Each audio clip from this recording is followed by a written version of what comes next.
చర్యలు తీసుకోవాలి, కట్టడి చేయాలి. కేవలం బొరచల్లి ఢిల్లీ వెళ్ళి శోకాలు పెట్టొచ్చాడు, ఢిల్లీ వెళ్ళి పెడబొబ్బలు పెట్టొచ్చాడు. 36 హత్యలని ఫేక్ న్యూస్ ఎఫ్ఐఆర్లు అడిగారు, పేర్లు చెప్పమన్నారు. ముఖ్యమంత్రి అడిగారు, సభలో హోంమంత్రి అడిగారు, మా నాయకులందరూ అడిగారు. ఇవాళకి నీ రోతపత్రికలో కానీ, నీ ఛానల్లో కానీ, నీ పార్టీ నాయకులు కానీ ఆ 36 పేర్లు చెప్పే దమ్ము ధైర్యం లేదు. 36 హత్యలని ఢిల్లీలో రోత మాటలన్నీ మాట్లాడొచ్చాడు. శాసనసభకి వచ్చి మాట్లాడే ధైర్యం లేక తాడేపల్లి కొంపలో కూర్చున్నాడు. ఇవాళ వారానికి 2 ఎక్కడ శవం దొరుకుతుందా, ఎక్కడ పేలాలు ఏరుకుందామా, ఎక్కడెళ్ళి జగనే ఉంటే జగన్ వద్దనే కదా 11 సీట్లు ఇచ్చింది. ఈ రాష్ట్రానికి జగన్ వద్దు, ఈ రాష్ట్రానికి వైసీపీ పార్టీ వద్దని భూస్థాపితం చేశారు వైసీపీ పార్టీని. ఇంకా జగన్ ఎవడు కావాలని అడుగుతున్నాడు. వైసీపీ పార్టీని భూస్థాపితం చేసి 11 సీట్లకి ప్రజలు అనిచేశారు. ఇవాళ రాష్ట్రంలో పెట్టుబడులు పెట్టడానికి దేశ విదేశాల నుంచి పెద్ద ఎత్తున పారిశ్రామికవేత్తలు జన్మభూమి స్ఫూర్తితో చాలామంది ఈ ప్రాంతం, ఈ గడ్డ మీద పైకి వచ్చాం, చదువుకున్నాం, దేశ విదేశాల్లో ఉన్నతమైన స్థానాల్లో ఉన్నాం.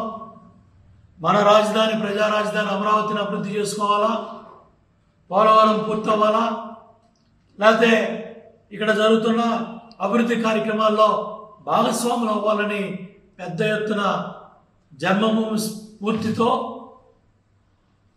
కథలు వస్తూ ఉంటే హత్యలని, శాంతి భద్రతలని, 36 హత్యలని, ఢిల్లీ వెళ్ళి నానా యాగి చేసి సోషల్ మీడియాలో ఫేక్ ప్రచారాలు చేస్తూ దేశ విదేశాల్లో నీ చెంచాలని, నీ పార్టీ నాయకుల్ని, నీ ఎవరైతే గతంలో తప్పుడు ప్రచారాలు చేసిన ఆ వ్యక్తులందరితో కూడా ఎన్ని తప్పుడు ప్రచారాలు చేయాలో అన్ని చేపిస్తా ఉన్నాం. దుగ్ధ రాష్ట్రం అభివృద్ధి చెందుతుంది, శాంతి భద్రతలు కంట్రోల్లో ఉన్నాయి, ఇచ్చేస్తా ఉన్నారు, జీతాలు ఫస్ట్ తారీఖు ఇచ్చేస్తా ఉన్నారు, అన్నా క్యాంటీన్ ప్రారంభం అవుతుంది, ల్యాండ్ టైటిలింగ్ యాక్ట్ రద్దయిపోయింది.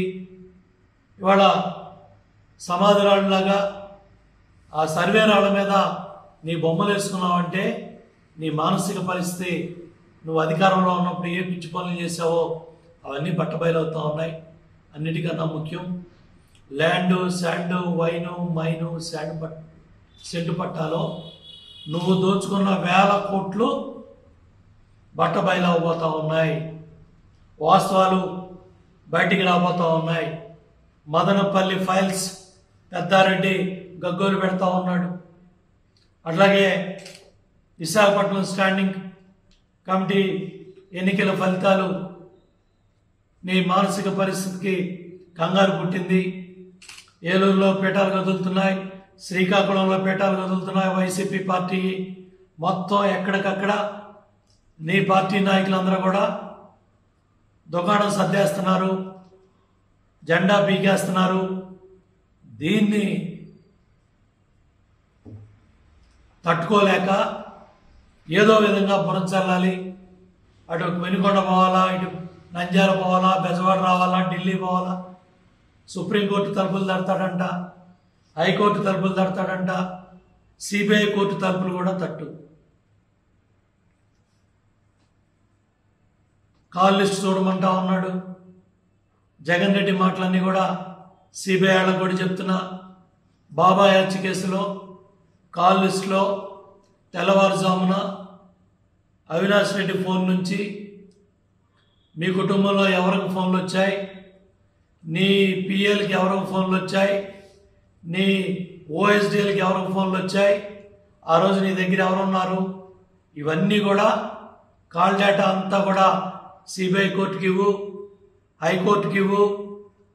సుప్రీంకోర్టుకి ఇవ్వు, తప్పకుండా ఎఫ్ఐఆర్లో పేర్లు పెట్టాలని ఉబలాట పడుతున్నావు కాబట్టి అవినాష్ రెడ్డి జైలుకి, నీ కుటుంబం పేర్లు ఎఫ్ఐఆర్లోకి వచ్చే రోజులు దగ్గరలోనే ఉన్నాయి. జగన్, ఈ పిచ్చి ప్రేరేపణలో మానే రాష్ట్రాన్ని అభివృద్ధి బాటలో చూడాలని 5 కోట్ల మంది ప్రజలు కోరుకుంటా ఉన్నారు.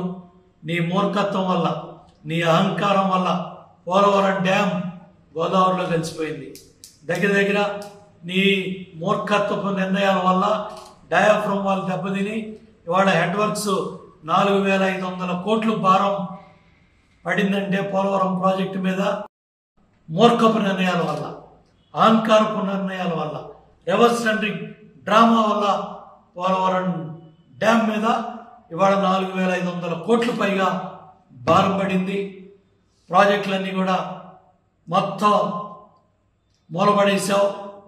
ఇవాళ పనిచేసే యంత్రాంగ నైతిక స్థైర్యాన్ని కూడా 5 ఏళ్లు దెబ్బతీసావు. ఇవాళ నువ్వు చేసిన అధ్వాన్న పరిపాలన వల్ల, నీ అసమర్థ పరిపాలన వల్ల, నువ్వు చేసిన నష్టం వల్ల మళ్ళీ ఈ రాష్ట్రాన్ని గాడిలో పెట్టాలి.